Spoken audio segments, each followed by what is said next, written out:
Passar agora para a convecção forçada. Convecção forçada em escoamentos internos ou fechados,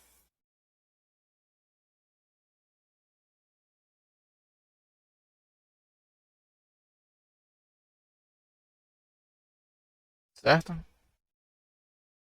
É o caso do fluido escoando dentro de um tubo, por exemplo, tá? Então, esse caso é muito importante, né? Porque escoamentos em tubos é só o que a gente tem na indústria, né? Muito frequente, tá? Os tubos aí são os guias, né, usados para transportar fluidos, né? Então, também muitos equipamentos de transferência de calor, muitos trocadores de calor são tubulares, certo?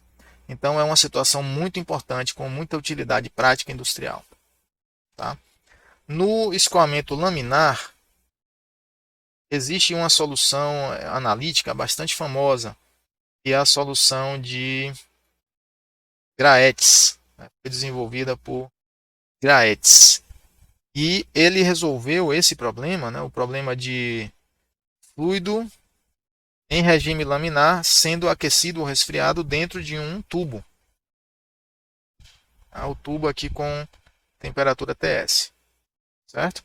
Então ele assumiu que o perfil de velocidades é parabólico, assumiu propriedades físicas constantes, considerou que a temperatura de parede TS é constante em todo o tubo e não muda, né, com o tempo, regime permanente. E considerou que o perfil de velocidade não é modificado pela transferência de calor. Tá? Essa hipótese de que o perfil de velocidade não é modificado, ela é uma hipótese até forte. Tá?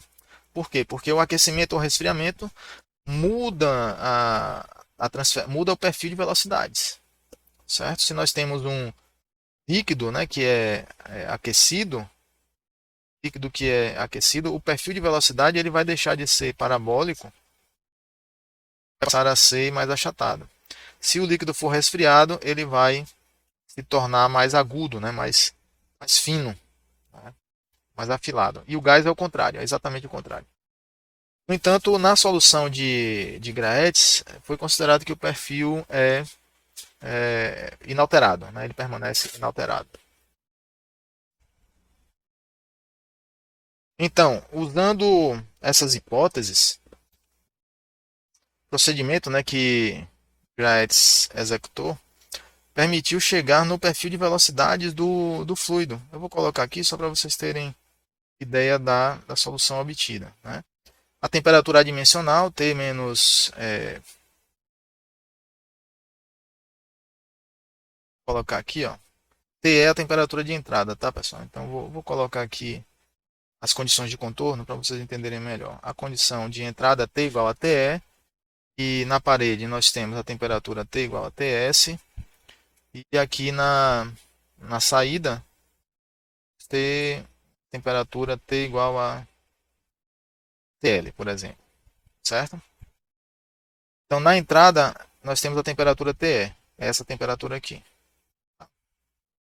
E a temperatura adimensional é definida assim, no caso da solução de Graetz, né? T menos TE sobre TS menos TE igual a somatório de n igual a zero a infinito, até infinito, Cn vezes uma função de r sobre r vezes exponencial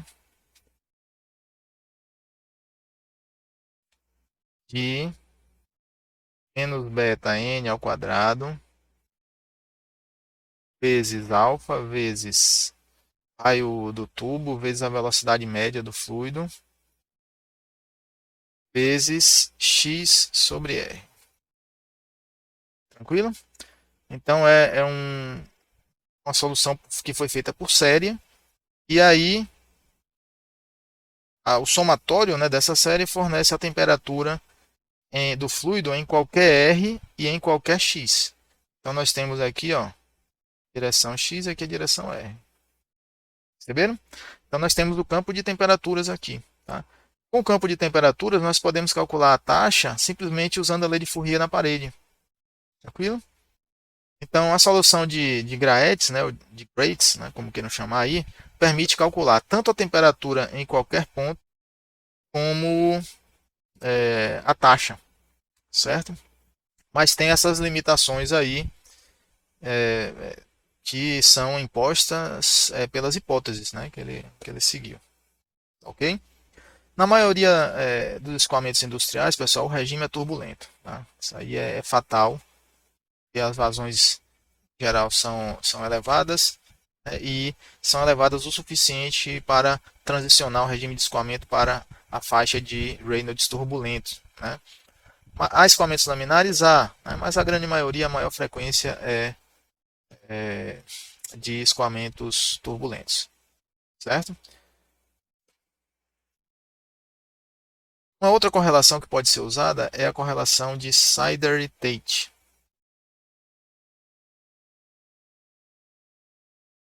Sider e Tate. R aqui. Esta correlação é muito popular, vamos dizer assim, pessoal, dentro da engenharia, claro, né, da engenharia de processos. Foi e é muito usada até hoje. Em regime laminar, nós temos Nusselt D igual a 1,86 vezes P Clay vezes D sobre L elevado a 1/3 IB sobre MW, vou explicar o que se trata, tá? Elevado a 0,14. Esse MB, pessoal, é a viscosidade do fluido calculada na temperatura T infinito. Certo? Vou escrever assim que fica melhor.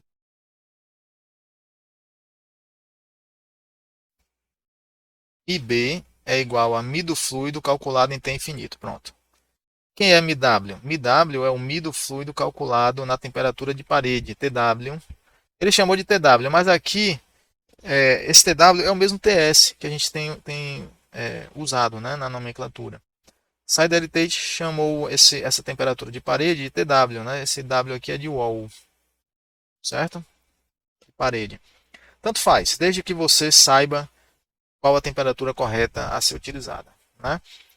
Normalmente se respeita a nomenclatura usada pelos autores da correlação, certo? Portanto, é muito comum você encontrar uma correlação como essa usando em um livro, né? Usando o MW, e o livro usa, né, na maioria das situações, a temperatura de parede como sendo TS e não TW.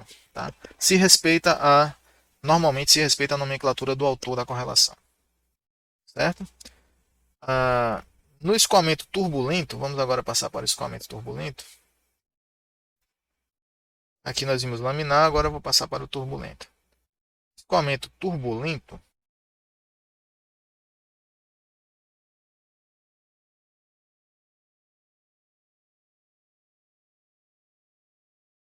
Ter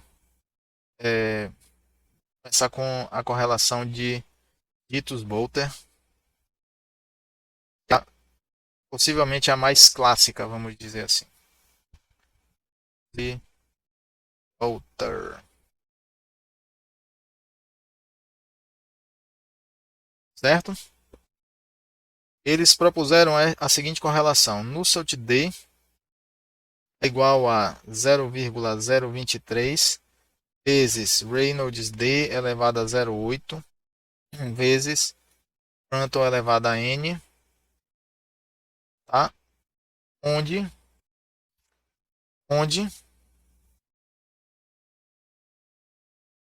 este N, essa potência, né, esse expoente N, será 0,4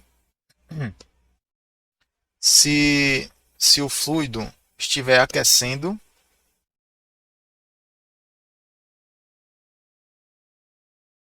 e 0,3 se o fluido estiver resfriando. Tranquilo? As propriedades físicas têm que ser avaliadas na temperatura média, a regra da correlação. Então, as propriedades físicas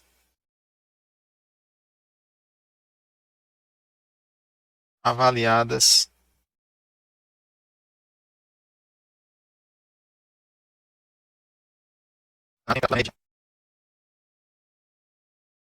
na temperatura média da corrente livre.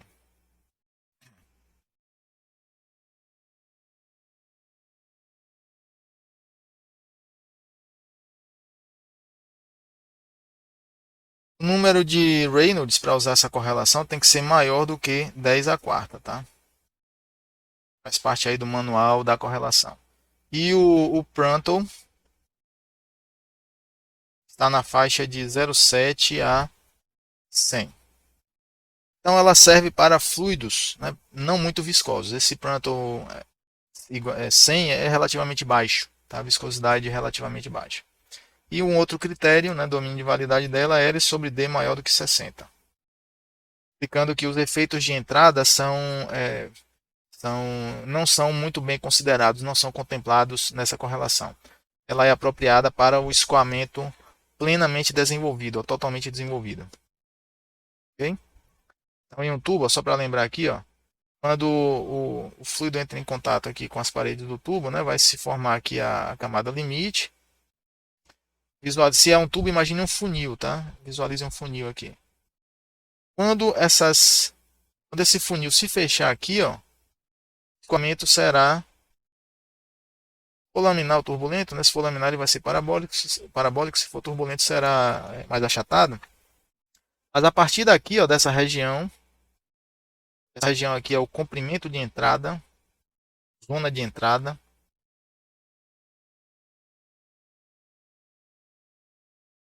Certo? Comprimento de entrada, zona de entrada. Nesta região aqui, ó, o perfil de velocidades ainda está se desenvolvendo. Certo? Então, temos aqui, ó, plano, aí ele já está se encurvando.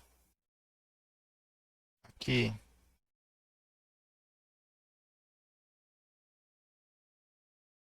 Certo?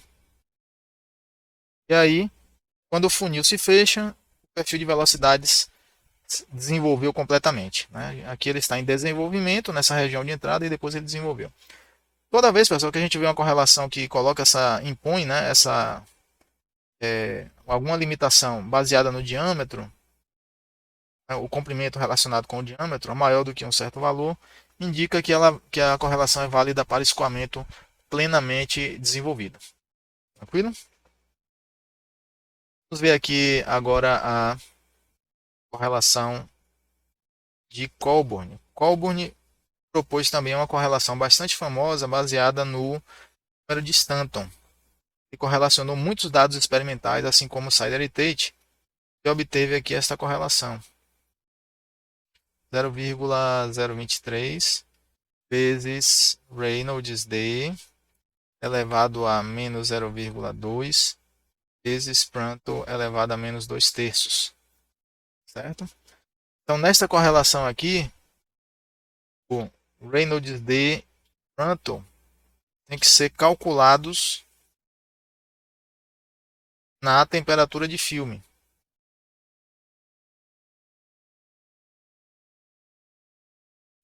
Certo? Calculado na temperatura de filme.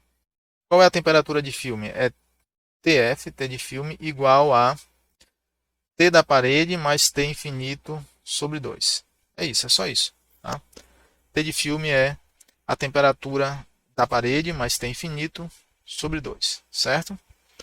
No entanto, o número de, vou botar aqui, o número de Stanton ele tem que ser avaliado na temperatura da corrente livre. Vou colocar aqui direto, né? Em T infinito, que é a temperatura da corrente livre. Pode causar confusão? Ok, pode. Né? É interessante, até por simplicidade de uso, que a correlação se baseie, que todos os números adimensionais e propriedades físicas da correlação sejam baseados em apenas uma temperatura de referência. Mas fazer o quê? Colburn ajustou melhor os dados experimentais dele fazendo isso. Então, né, temos que seguir o manual de uso, né, da correlação. Temos que seguir o manual do usuário. E aí, para usar a correlação de Coburn, temos que calcular, né, usar T infinito no Stanton e usar T de filme no Reynolds e no Pranton. É isso aí, tem que seguir a regra de uso. Né? O número de Reynolds tem que ser maior do que 10 a quarta, maior do que 10.000. O Pranton na faixa de 160, 0,7 a 160 e L sobre D maior do que 60, ou seja, escoamento plenamente desenvolvido. Ok? A correlação de Coburn, essa que a gente viu agora, ela foi modificada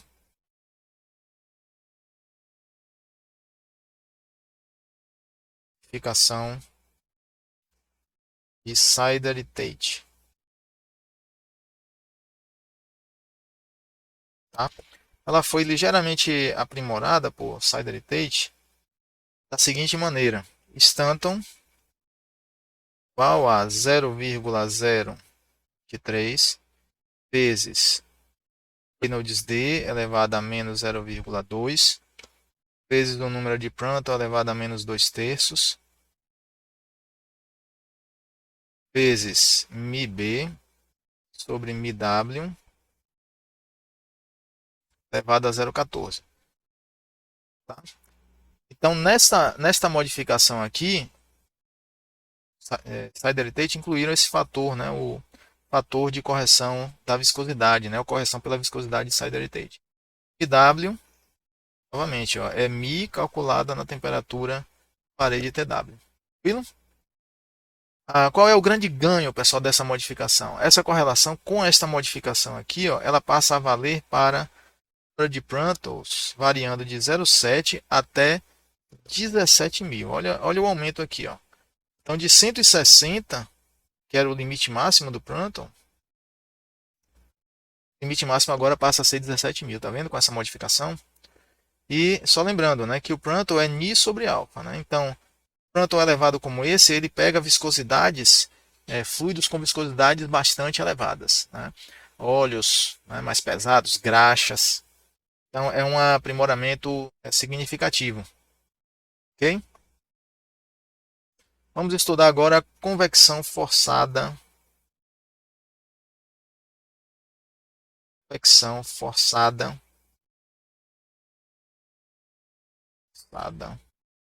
Em escoamentos externos.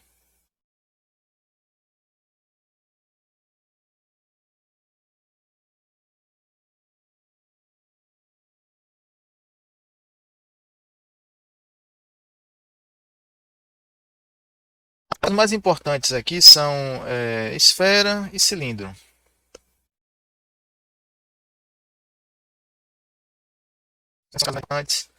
A transferência de calor sobre partículas, né, sobre gotículas de fluido, muitas vezes, né, pode ser aproximada, pode ser estudada como se fosse uma esfera, mesmo que a partícula não seja exatamente uma esfera. Né?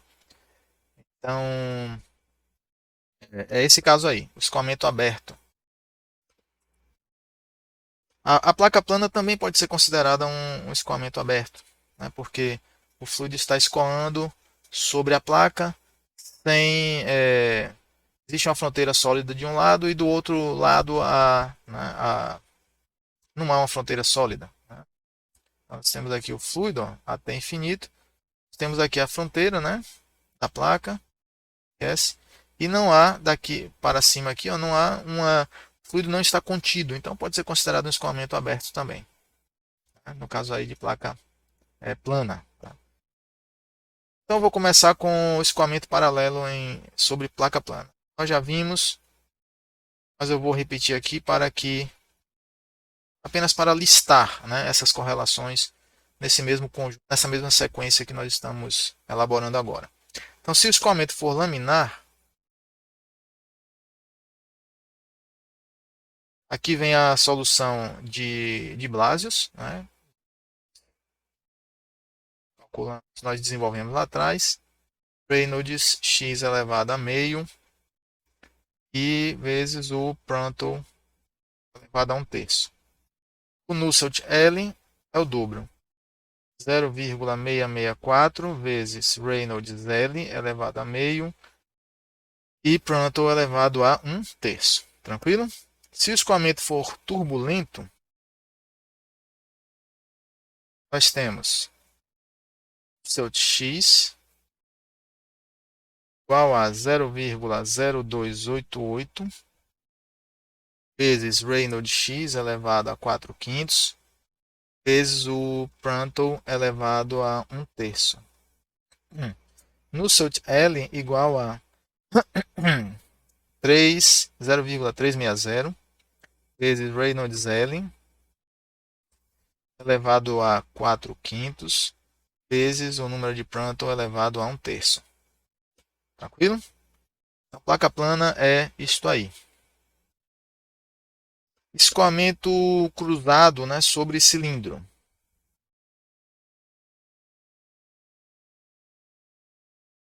Também é um escoamento aberto.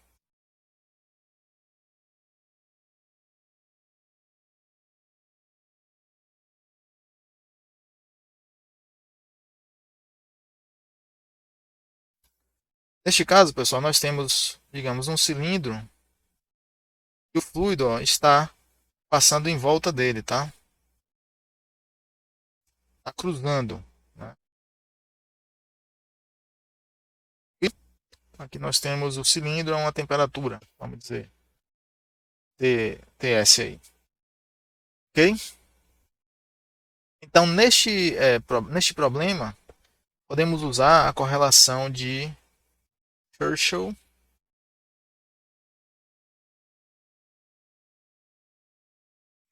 e Bernstein.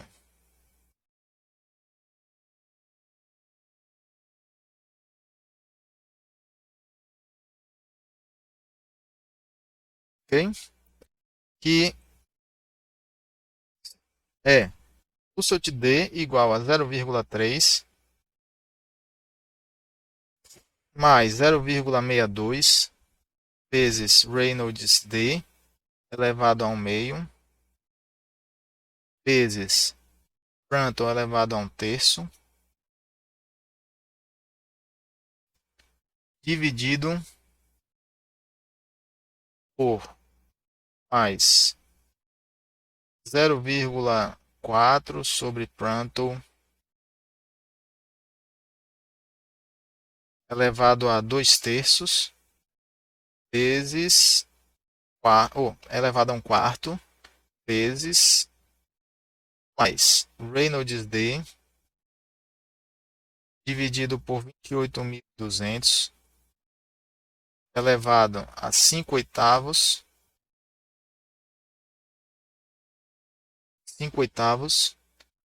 elevado a 4/5. Ok? Relaçãozinha bem grande, né? Reynolds D vezes o Prandtl, né, que é o P Clay, maior de 0,2. A regra de uso aí dessa correlação é apenas essa, né? Então essa é bem grandinha, né? Correlação, pessoal, não cabe decoreba não é para ninguém ficar decorando correlação não. Simplesmente porque não faz sentido, né? Claro que há definições, né, que a gente tem que saber assim na ponta da língua, né, Reynolds, o Prandtl, mas uma correlação como essa é uma informação de referência. A gente escolhe a correlação dentre várias disponíveis. A nossa responsabilidade é escolher corretamente a correlação para aquele problema em particular. Tranquilo? Vamos ver agora o caso do escoamento aberto sobre esfera.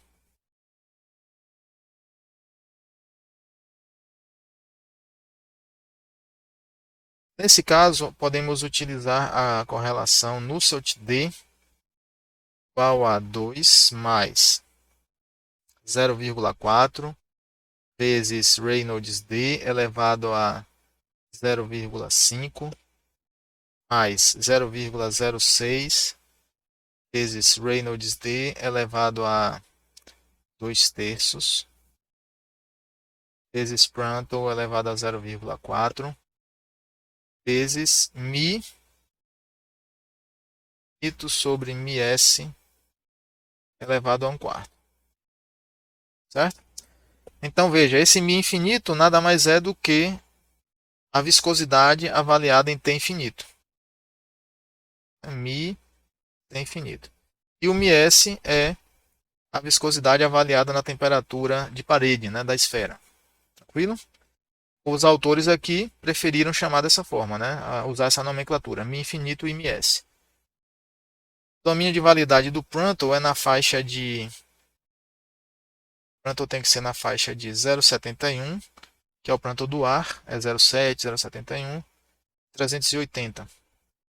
O número de Reynolds, D, tem que estar na faixa de 3,5 até 7,6 vezes 10 a quarta. E I infinito sobre ms tem que ser maior do que 1, menor do que 3,2. Esta é a regra de uso da correlação. Certo? No caso de gotas de líquido, claro, temos gotas sendo resfriadas, né? Ou sendo aquecidas.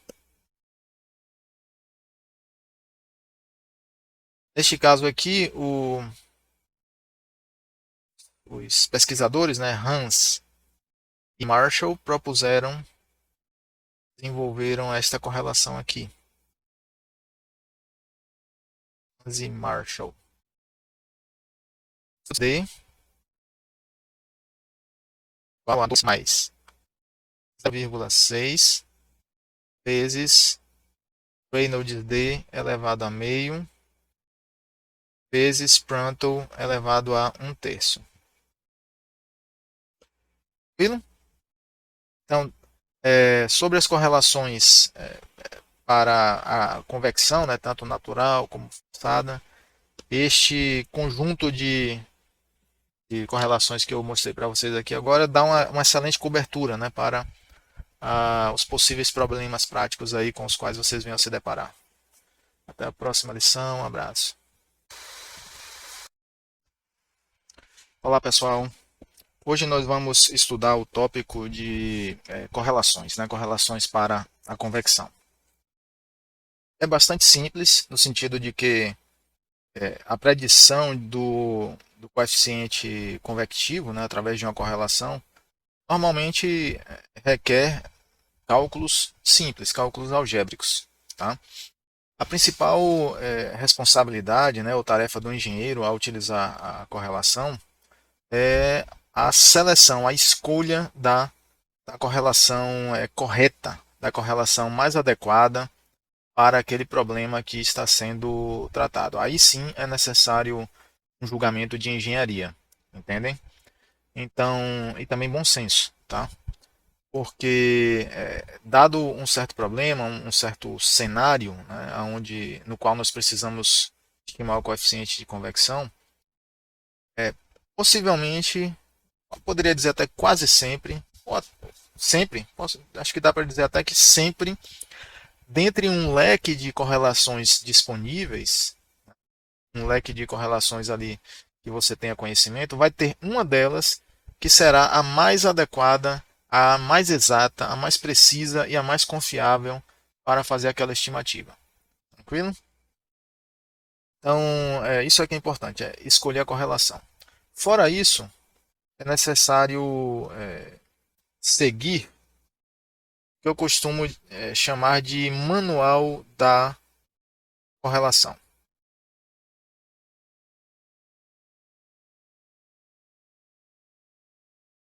Manual da correlação. O que é isso, pessoal? São as regras de uso da correlação. Regras de aplicação.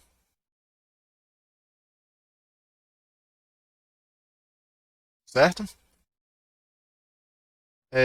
O domínio de validade também.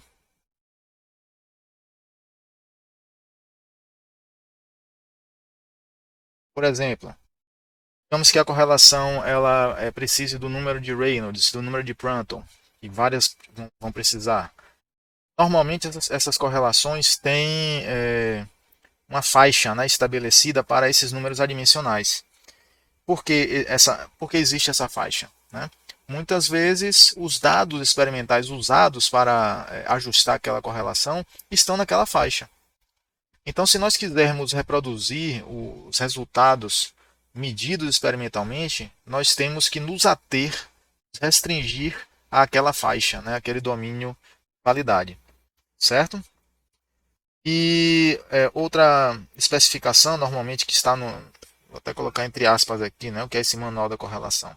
É a geometria. A geometria. Se a correlação foi desenvolvida para placa plana, não podemos usar ela para uma esfera, tá? Para uma geometria irregular, para um tubo, né? Em geral, não. Claro que nessas situações de curvatura, se a curvatura for muito suave ou pouca curvatura, em algumas situações nós podemos utilizar resultados de placa plana para a estimativa, tá? Mas em geral, né, via de regra, temos que respeitar a geometria para a qual a correlação foi desenvolvida, certo? Outro critério importante que está nas regras de uso é o regime de escoamento. Regime de escoamento.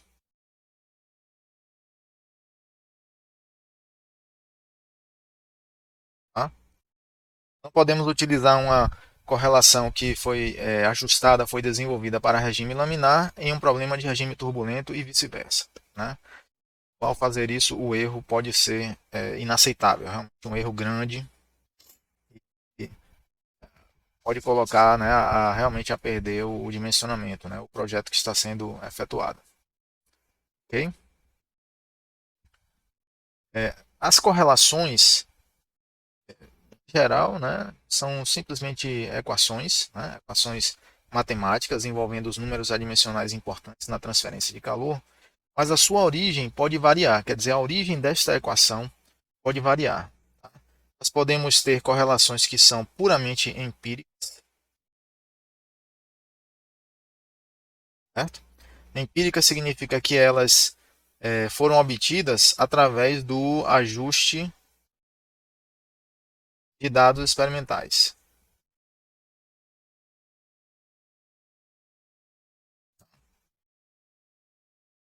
São correlações totalmente empíricas. Existem aquelas que foram criadas, foram desenvolvidas, né, combinando uma análise, né, um raciocínio analítico, uma certa lógica, mas precisaram de alguns dados experimentais para alinhar, né, para calibrar alguns fatores, né, algum expoente, algum coeficiente nela. Estas são as correlações semi-empíricas, certo? E existem também aquelas que são puramente teóricas.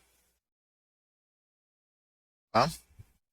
Essas teóricas vêm ou de um raciocínio puramente analítico, teórico mesmo, né? Não necessitaram de dados experimentais de algum ajuste estatístico, tá? Ou podem ser derivativas da resolução numérica das equações de Navier-Stokes com a equação da energia. Tá? Essa solução numérica produz uma tabela de dados e o ajuste é feito em cima desta tabela de dados. Então, rigorosamente, não foram utilizados dados experimentais, né? Foram utilizados dados que resultaram de uma computação, né? De um cálculo numérico. Tá? Normalmente, esse tipo de abordagem recorre, né, ao que a gente chama de fluidodinâmica computacional. A literatura chama de CFD. Tem as analíticas e tem as correlações que são derivativas de resultados de CFD. Certo? Vou botar aqui analíticas. Tranquilo?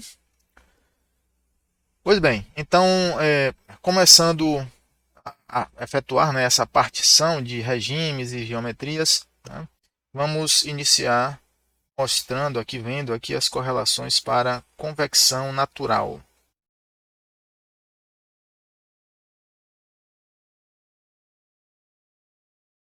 Certo? Começando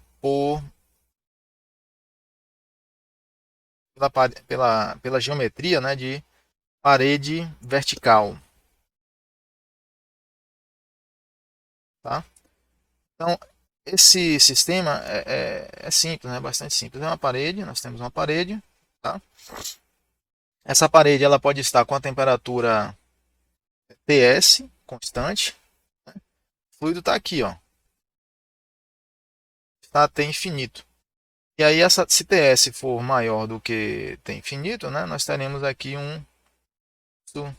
uma taxa térmica, certo? Nós teremos aí uma taxa térmica, que é a parede,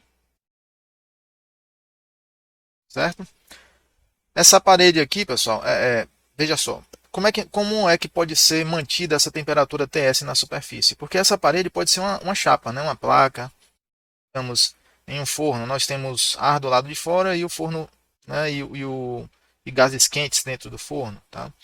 Então, como é que pode ser produzida essa diferença de temperatura aqui? É possível produzir de duas maneiras. Ou nós temos uma fonte de calor, que é um fluido, por exemplo, pode ser um fluido mais quente aqui desse lado, e esse fluido aquece essa placa vertical, e a placa vertical aquece o fluido do outro lado. Tá? Essa é uma maneira. Outra maneira é através de um aquecimento elétrico. Né? A gente pode botar uma resistência elétrica de um lado aqui, essa parede de separação e o fluido do lado de cá. Tá? Se o aquecimento for elétrico, nós temos uma situação de fluxo constante. Aqui nós temos fluxo constante. Por que fluxo constante? Fluxo térmico constante. Tá? Por que fluxo térmico constante, pessoal? Porque a resistência elétrica, se você fizer uma corrente elétrica atravessar ela, né, a gente sabe que ela vai dissipar uma certa quantidade de calor por efeito Joule. Né? Esse calor é o RI ao quadrado. Tá? Ou VI, né? Podemos a outra equação também. Tá? Mas RI ao quadrado, onde R é a resistência elétrica da resistência, né? do fio, vamos dizer assim. E essa taxa aqui, ó, ela será mantida enquanto houver a corrente. Né? Não importa o que acontece aqui do lado desse fluido. A resistência sempre vai liberar essa taxa, né? Dividida pela área da parede, nós podemos calcular o fluxo aqui. Tá? Então, nós temos duas situações que podem ser fluxo térmico constante e temperatura de parede constante.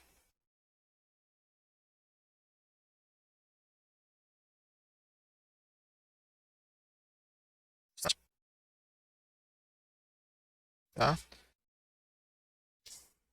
Tudo bem. A diferenciação principal dessas duas situações é a seguinte: nesta aqui, temperatura de parede constante, em qualquer ponto da parede, a temperatura será a mesma. Tá? Na situação de fluxo constante, a temperatura na parede mesmo, na superfície, pode variar. Tranquilo? Então, há geometrias em que, há situações, vou colocar assim, que é mais geral, em que as correlações podem ser diferentes para parede constante e para fluxo constante. Tranquilo? Essa situação aqui foi resolvida, né, analiticamente, né, pessoa chamada Ostrati, né, ele resolveu analiticamente, assumindo, né, hipóteses, e uma delas é o escoamento laminar, se que o escoamento seja laminar, e ele determinou analiticamente essa correlação aqui, núcleo local igual a F. F é uma função do número de Prandtl. Normalmente esse F é tabelado. Você vai encontrar no texto. Tá? Não vou nem colocar aqui, porque realmente não é necessário colocar aqui. É um número, tá? Esse F é um número. Vezes o Prandtl vezes o Grashof X dividido por 4 elevado a quarto. Tá? Então aqui nós temos o Grashof local. Nele o comprimento característico é a posição X na placa. Né? O X começando aqui em 0. Ó. Então X para cima e o Y aqui. Ó. Tá vendo? E aqui é o 0. Então, a posição na placa, contando de baixo para cima, né, do bordo inferior para cima, corresponde a esse Grashof, ao X usado nesse Grashof. Tranquilo? O Nusselt médio da placa será 4 terços vezes F, vezes o Prandtl elevado a Grashof L dividido por 4 elevado a 1 quarto. Ok? aqui, caso precise fazer referência. Tá? Essas correlações, pessoal, servem para as duas situações, fluxo constante, temperatura constante. Tá? A diferença é bem pequena, né, entre as duas situações neste caso. Certo? Então não esqueçam, para que haja solução analítica aqui, esta equação, né, ela está limitada ao regime laminar. Senão não era possível solução analítica. Mas aí você pode perguntar, e se a parede vertical tiver turbulência? Ok, vou mostrar aqui para vocês agora. Regime turbulento. Ainda a parede vertical, só que agora para o regime turbulento. No regime turbulento, pessoal, a solução analítica é inviável. Tá? Via de regra não, é inviável. A solução analítica é inviável. Até a turbulência, usando métodos numéricos para calcular, hoje em dia ainda é uma dor de cabeça. É necessário um poder computacional enorme para conseguir resultados razoavelmente satisfatórios, né? A não ser que nós usemos aproximações, modelos de turbulência mais simplificados, aí sim nós podemos fazer algumas predições úteis. Mas analiticamente, se o escoamento é turbulento, a solução analítica está descartada, certo? E aí, nesse caso aqui do escoamento turbulento, nós temos a correlação de Herschel e Chu. Não estranhe, pessoal, normalmente as correlações ganham o nome dos criadores, né, da correlação, dos proponentes. Tá? Então nós nos referimos quase sempre a essas correlações pelo nome dos autores. Certo? E aí, Herschel e Chu ajustaram dados experimentais. Esta é uma correlação empírica. E obtiveram esta correlação aqui. 0,825, 0,387 vezes esse número. Aqui é um número adimensional, vou explicar ele já já. É chamado Rayleigh, ou Rayleigh, se quiser chamar assim. Elevado a um sexto, dividido por mais 0,492, dividido por Prandtl,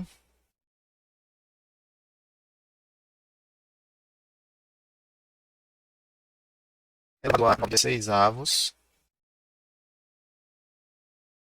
Isso é elevado a 8 7avos. Aqui, tudo isso quadrado. Tá? Quando vocês virem assim uma correlação que tem muito númerozinho quebrado, muito possivelmente, poderia dizer quase sempre, a correlação é empírica. Tá? E esta correlação aqui, ela vale para diversos fluidos. Eles ajustaram dados experimentais de diversos fluidos, líquidos e gases. Certo? Ela funciona também para o regime laminar, tá? Assim como o turbulento.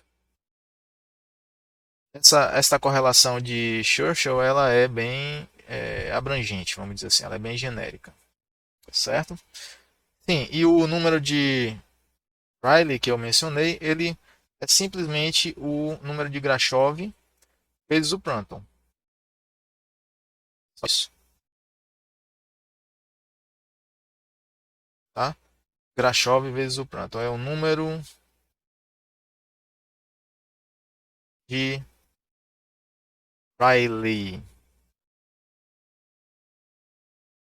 Rayleigh, se quiser chamar, né? Como quiser, desde que você entenda que número é esse, certo?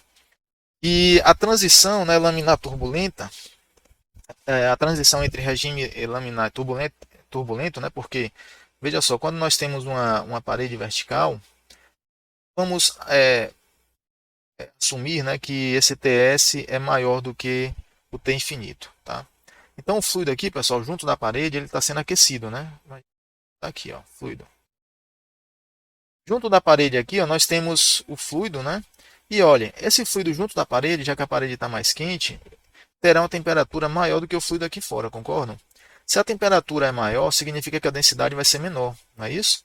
Então, esse fluido aqui, ó, esses pacotinhos de fluido junto da parede terão uma densidade menor e sofrerão uma força de empuxo, de ascensão. Tá? Então, o fluido junto da parede ele é acelerado para cima, né, e acaba formando uma camada de móvel, né, uma camada dinâmica, aqui, uma camada de movimento, fluido em movimento, né, para cima.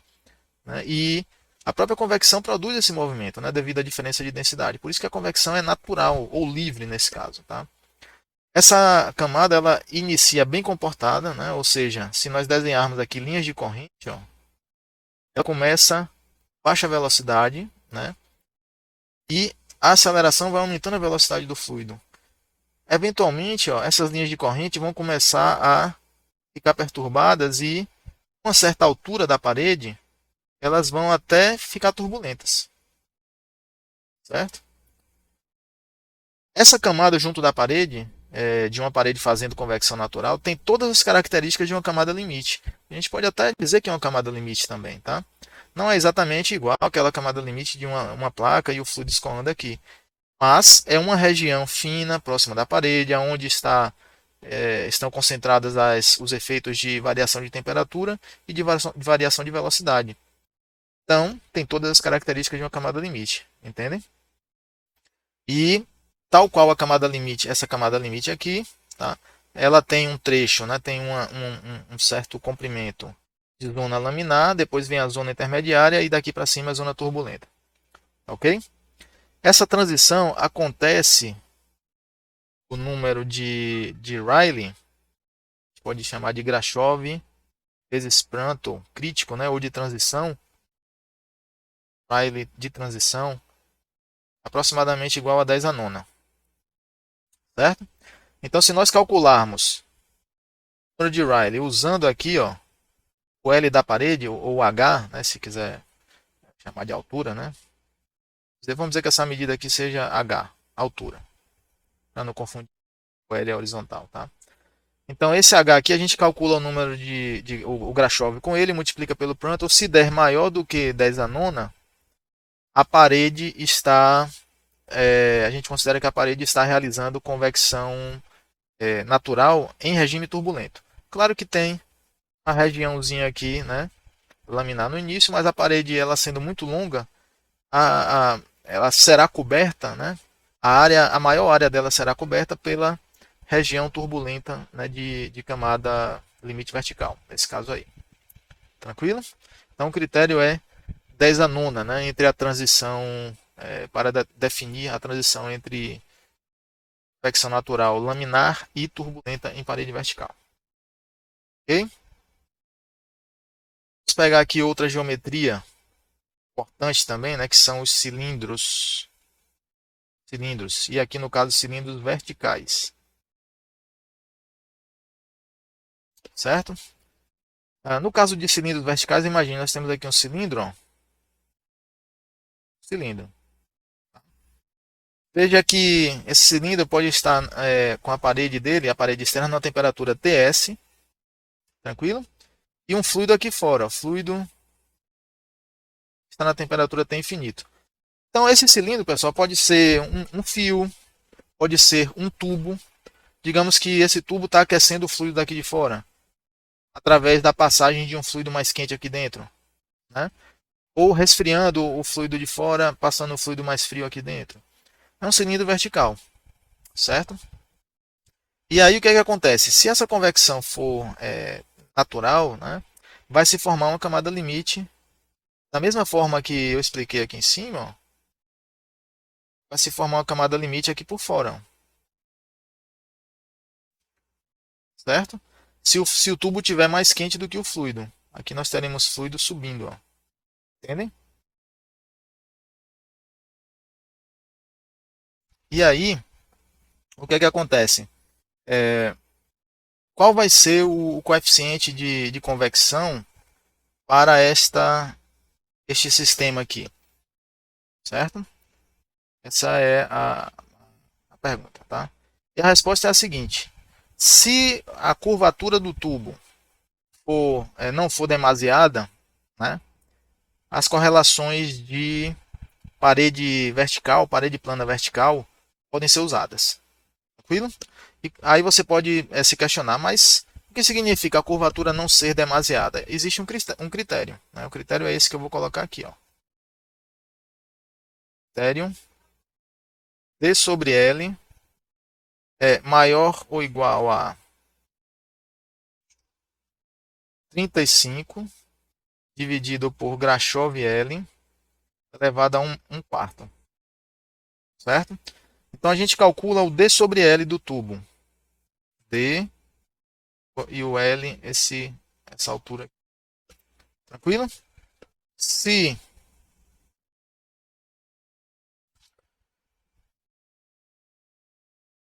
então, podemos usar, né, as correlações acima, né, as correlações de Churchill, de Graetz ou de Ostrati, tá? Se esse critério aqui for atendido. Tá? Fisicamente, pessoal, esse critério aqui diz o seguinte: se essa espessurazinha aqui, ó, da camada limite ascendente ou descendente, né, se o tubo tiver mais frio do que o fluido fora, a camada é descendente. Tá? A camada será assim. Ó. Mas o raciocínio é o mesmo, tá? Totalmente análogo. Se essa espessura da camada limite aqui, ó, for pequena comparado com o diâmetro do tubo, podemos usar a placa plana, né? Placa plana vertical. Tranquilo? Fisicamente o significado é esse, é exatamente esse. Vamos agora para a placa horizontal.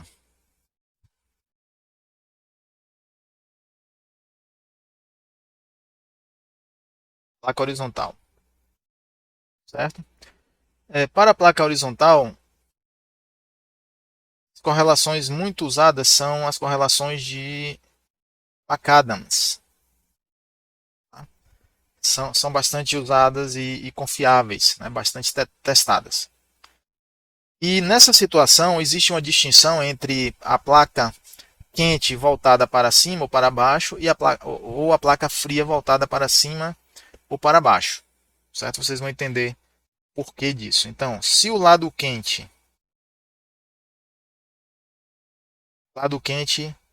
para cima, ou lado quente para baixo, ou lado frio para baixo, ou lado para baixo, certo? Nós podemos usar essas correlações aqui, ó. Nusselt L igual a 0,54 vezes o Rayleigh elevado a 1 quarto na faixa de Rayleigh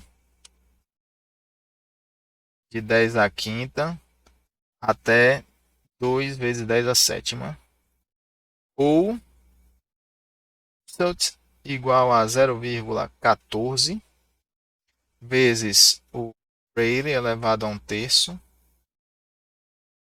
certo? Para a faixa de Rayleigh L variando de 2 vezes 10 à sétima até 3 vezes 10 à décima. Certo? Podemos entender, pessoal, aqui como sendo a faixa laminar e aqui a faixa turbulenta. Tá? Vocês lembram que quando nós estudamos lá o Grashow, né, nós vimos que o Grashow é equivalente ao Reynolds. Né?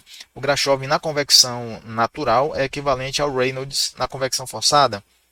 O Rayleigh não é Grashow vezes o Prandtl, portanto, o Rayleigh também mede a dinâmica, né? Mede o movimento, né? Uma avaliação de movimento do fluido. Certo? Por que essas correlações se aplicam a lado quente para cima e lado frio para baixo? Você vai entender agora. Imagine que nós temos aqui uma placa, o lado quente dela está para cima. Né? E aqui nós temos o fluido. Fluido até infinito. Vamos dizer que essa placa aqui, vou botar números só para você raciocinar melhor, né? Para a gente visualizar melhor.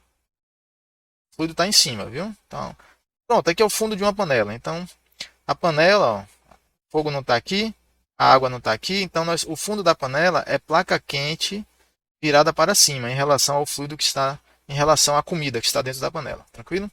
Olha só. Visualize aqui o fluido que está próximo da chapa quente, né, da placa quente. Um fluido que está aqui, um pacotinho de fluido que está aqui por fora. O que é que vai acontecer, pessoal, com esse fluido que está aqui perto da fonte de calor? A densidade dele, ele vai estar mais quente do que o fluido longe, não é isso?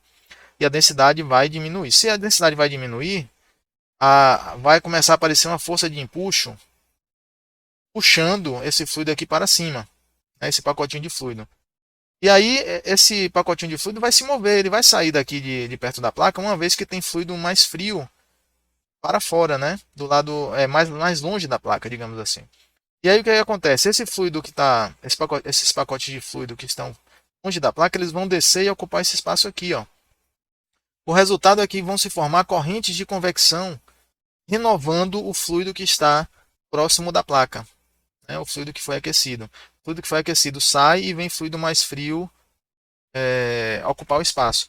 Isso aumenta a taxa de transferência de calor, pessoal. Essa dinâmica aqui, esse movimento, aumenta a taxa, aumenta a transferência de calor por convecção. A transferência de calor fica mais eficiente, né? A taxa fica maior.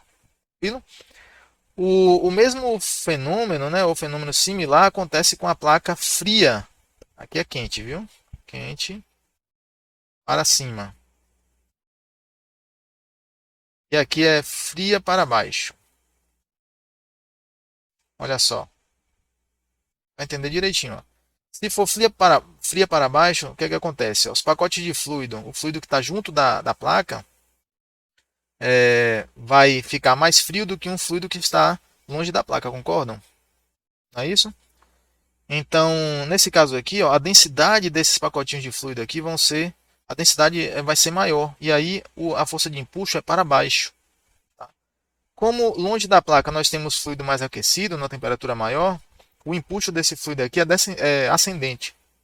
E aí ele vem ocupar o espaço, né, deixado por esse fluido que resfriou e desceu. Então nós temos correntes convectivas aqui também, certo?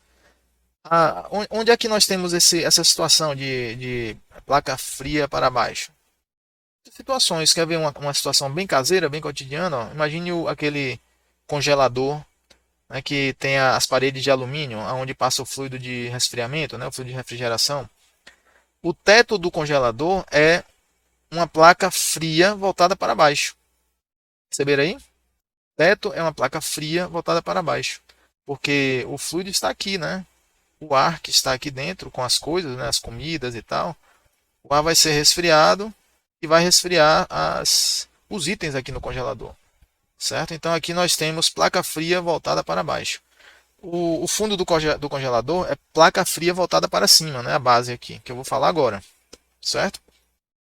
E aqui as laterais são paredes verticais. Então nós podemos calcular um H para cá, para H1, um H para cá, um H para as paredes verticais, que vai ser o mesmo aqui, né, de um lado e do outro. Entenderam? A outra situação é lado quente para baixo,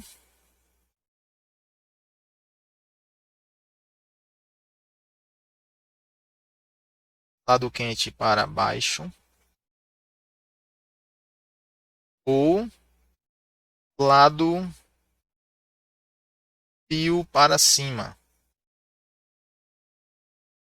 Neste caso, pessoal, tanto em uma situação como outra, a mesma correlação Nusselt L é igual a 0,27 Rayleigh L elevado a um quarto. A mesma correlação pode ser usada para as duas situações, para qualquer situação, né? Para qualquer regime de escoamento. Nós não temos essa separação aqui, laminar e turbulento, vamos dizer, ou menor movimento e maior movimento. Aqui não, porque nessa situação de lado quente para baixo e lado frio para cima, o movimento vai ser muito pouco, né? O fluido vai se mover muito pouco por convecção natural. A taxa vai tender a ser baixa. Tanto que se a gente calcular esse Nusselt por essa correlação aqui, calcular um Nusselt pelas correlações lá de cima, você vai ver que esse Nusselt aqui vai ser menor. E o H também vai ser menor, obviamente, né? E por que isso acontece? Vamos entender aqui, ó. Se nós temos agora a placa quente para baixo, olha o que acontece, ó, a placa quente para baixo. Então o fluido está aqui, ó. E a aqui está quente, ó. O que é que vai acontecer com o fluido que está junto da placa? Ele vai se aquecer, vai reduzir a densidade e vai aparecer um empuxo ascendente para cima. Como ele não tem para onde ir, porque ele vai esbarrar na placa, vai se formar uma camada de fluido estagnado aqui, ó. Essa camada de fluido estagnado vai funcionar até como uma resistência à transferência de calor, entende? Então vai ser mais difícil, vai demorar mais para aquecer o fluido que está longe da placa. Por quê? Porque se formou uma camada de estagnação junto da placa e essa camada está bloqueando a transferência de calor para regiões mais longe da placa, né? E a transferência de calor nessa camada estagnada, pessoal, é muito ineficiente. É praticamente por condução de calor. É bastante ineficiente. O mesmo acontece com a placa fria para cima. Para cima. Por quê? Porque na placa, quando nós temos a placa fria para cima, ó, os pacotes de fluido estão aqui, ó. E aí o fluido junto da placa vai ter uma densidade maior, ou seja, o empuxo será para baixo, descendente, e aí ele não tem como descer, não tem como se mover porque vai esbarrar na placa, formando uma camada estagnada aqui, né? E aí vai ser mais difícil, né, de resfriar o fluido que está aqui longe da placa. Por quê? Se formou uma camada estagnada, funcionando quase como um isolante térmico, né, dificultando a transferência de calor para o restante do fluido. Entenderam? É isso. A física é essa, né? Qual é o L usado nessas correlações que eu acabei de mostrar para vocês? O L, o comprimento característico usado no Grashof, será a área da placa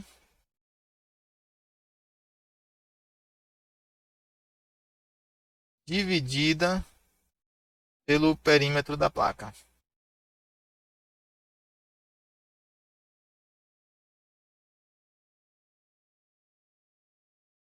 Então, na regra de uso desta correlação, destas correlações que eu acabei de mostrar, o L tem que ser esse aqui, tem que ser a área da placa dividido pelo perímetro da placa. Que é bem interessante porque se a gente tem uma placa irregular, a gente calcula a área, calcula o perímetro, né, e faz a divisão aí. Tá certo? Essa é a regra de uso. Existem outras correlações para placa horizontal? Existem, pessoal, várias outras correlações.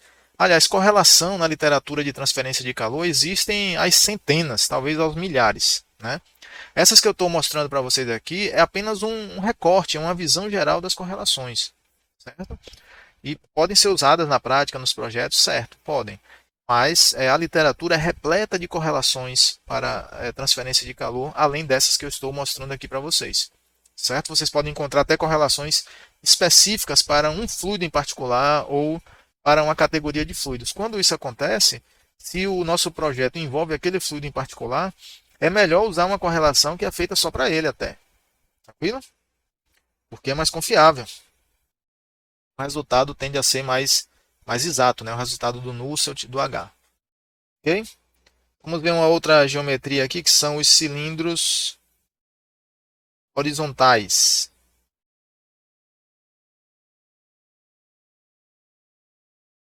Cilindros horizontais. Tá?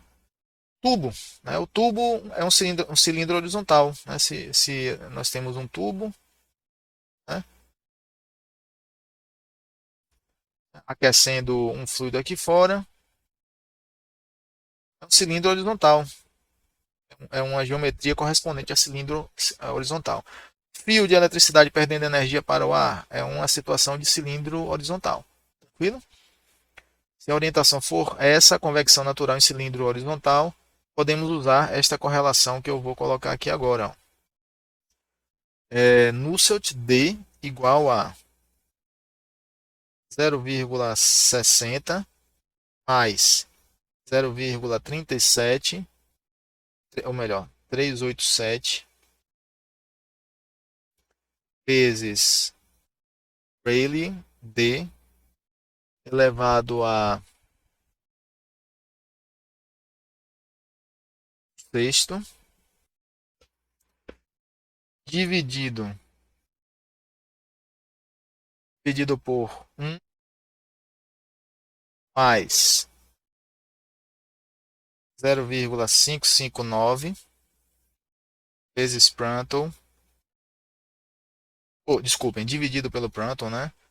Elevado a 9,16 avos. Isso é elevado a 8,27 avos. Ok?